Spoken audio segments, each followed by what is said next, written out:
ప్రతి నిరుపేద కుటుంబానికి సన్నబియ్యం అందించడమే కాంగ్రెస్ ప్రభుత్వ లక్ష్యమని వరంగల్ పశ్చిమ శాసనసభ్యులు నాయని రాజేందర్ రెడ్డి అన్నారు. మంగళవారం రోజున హన్మకొండ 5వ డివిజన్ రెడ్డి కాలనీ మరియు 57వ డివిజన్ గోకుల్ నగర్ లో సన్నబియ్యాన్ని లబ్ధిదారులకు పంపిణీ చేశారు. ఈ సందర్భంగా నాయని రాజేందర్ రెడ్డి మాట్లాడారు. ఈ కార్యక్రమంలో కార్పొరేటర్ పోతుల శ్రీమాన్, కాజీపేట తహసీల్దార్ భావ్ సింగ్, రేషన్ డీలర్ల సంఘం రాష్ట్ర అధ్యక్షుడు రమేష్, బంకా సంపత్ యాదవ్, అనిత తదితరులు ఉన్నారు.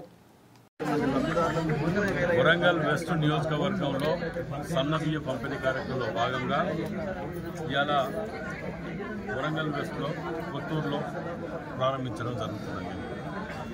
వరంగల్ వెస్ట్ నియోజకవర్గంలో 97 షాపులు, 66,335 కార్డ్స్ ఉన్నాయి, రేషన్ కార్డ్స్. వాటికి సుమారు 12,794 క్వింటాల బియ్యాన్ని, సన్న బియ్యాన్ని ప్రజలకు అందుబాటులో చేయడానికి ముఖ్యమంత్రి రేవంత్ రెడ్డి గారు కాంగ్రెస్ పార్టీ ఆధ్వర్యంలో ఇలా సన్నబియ్యం పంపిణీ కార్యక్రమాలు మొదలు పెడుతున్నాం. మేము మొదటికెళ్ళి కూడా చెప్తున్నాం, ఇవాళ కాంగ్రెస్ పార్టీ అనేది పేదల పార్టీ. ఏ పార్టీ వచ్చినా కానీ తినటం, బుక్కటం, వాళ్ళ కుటుంబాలు వాళ్ళ మట్టుకే పరిమితం చేసుకున్నటువంటి పార్టీలే వచ్చినాయి. తెలంగాణ ఉద్యమాన్ని అడ్డం పెట్టుకొని పేదల కడుపులో తెలంగాణను దోసుక తిన్న రోజులు మనం చూసినాం. ఇక బీజేపీకి వస్తే కులాలు మతాలు పేరు చెప్పి కడుపు నింపే కార్యక్రమాలు ఏవి చేయకుండా కులాలు మతాలతోటి ఒకరు రెచ్చగొడితే ప్రాంతీయ తత్వాలు రెచ్చగొట్టుకుంటా ఇంకో పార్టీలు నడిచేది తప్ప ప్రజల సంక్షేమం అనేది ఏ రోజు ఆలోచించలేదు. ఇవాళ ప్రజలు నిజంగా కూడా పేద బడుగు బలహీన వర్గాలు సన్న బియ్యం ఇంట్లో కూర్చొని మంచిగా తినాలనుకుంటే ఇవాళ నిజమైన పండుగ వాతావరణం ఇక్కడ అవపడుతున్నది. ఇవాళ రాష్ట్ర వ్యాప్తంగా కూడా ఏ ముఖ్యమంత్రి వచ్చినా పంచే విధంగా మా ముఖ్యమంత్రి రేవంత్ రెడ్డి గారి ఏర్పాటు చేయడం అంటే నిజంగా కూడా వారిని అభినందిస్తున్నాం. ముఖ్యమంత్రి గారు నిజంగా కూడా ఇలాంటి ముఖ్యమంత్రి రావటం తెలంగాణ ప్రజల ఇది కూడా నేను చెప్తున్నాను.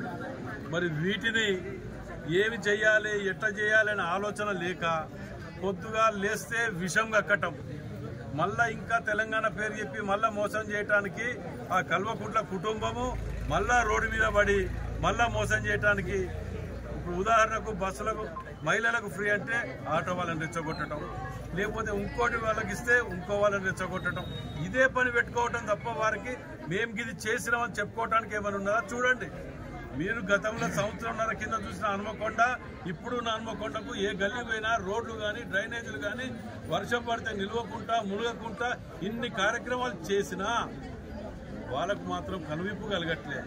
మేము చేయలేకపోయినా వీళ్ళు చేసి అప్రిషియేట్ చేయకున్నా పర్లే, కానీ విమర్శించుకో బతకడం మానేయండి అని చెప్పి విజ్ఞప్తి చేస్తాం. ఇవాళ వరంగల్ సభ పెడతానికి ముఖం లేకనే మళ్ళీ అక్కడ ఎలక తుట్టి పారిపోయింది. ఇవాళ ముఖం లేదు ఇక్కడ. వరంగల్ జిల్లా ప్రజలకు 6 ముక్కలు చేసి వీళ్ళని మోసం చేసి పొద్దుగాలు ఎత్తే అల్లుడు తేడం అనుకోవాలి, డబుల్ బెడ్రూమ్లు ఇస్తా, ఇది ఇస్తా, అది ఇస్తా అని ఒక్కరికి ఇల్లు ఇవ్వలే. ఇవాళ మేము 3,800 ఇల్లు ఇస్తాను. ఇవాళ అది మా గొప్పతనం. అది అంటే ఎప్పుడు కానీ కాంగ్రెస్ పార్టీ పేదలు బడుగు బలహీన వర్గాలు ఎంబట్టి అట్టడుగు స్థాయికి చేరే పథకాలను మాత్రమే అమలు చేస్తుంది. కానీ ఏదో దళిత బంధువు అని పెట్టి బావమర్ది ఇద్దరికి ఇవ్వటం, కథ అయిపోయింది, మా స్కీమ్ అయిపోయిందని చేతులు దులుపుకోవటం, అది కాదు ఇది.